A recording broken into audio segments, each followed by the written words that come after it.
আসসালামু আলাইকুম। আমি Saddam Hossain, BA honours MA English, সহকারী প্রধান শিক্ষক, লাইফ শাইন স্কুল। আমি আজকে আপনাদের সাথে বহুল ব্যবহৃত কিছু ইংরেজি বাক্য শেয়ার করব।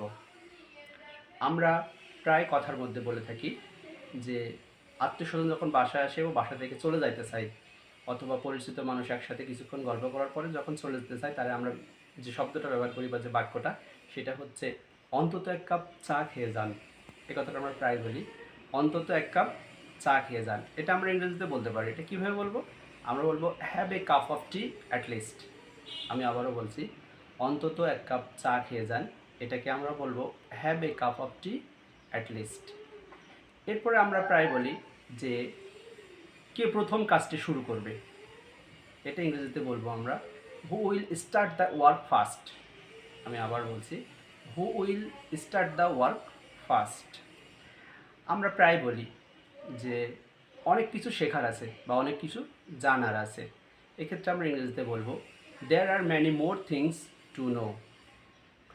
আমরা প্রায় বলি আপনার আর কিছু লাগবে, এটাকে আমরা ইংরেজিতে বলতে পারি do you need anything else.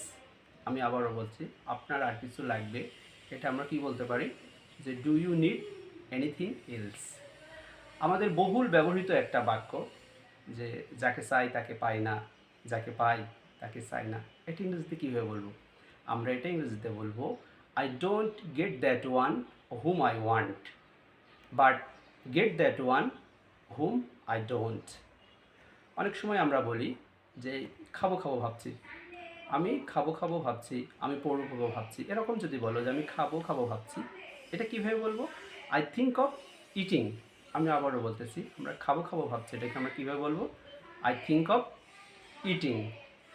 আমরা যদি কখনো বলি, এমন কথা বলি যে এগুলো এত সহজ ভেবো না, প্রায় এই কথাটা বলি যে এগুলো এত সহজ ভেবো না।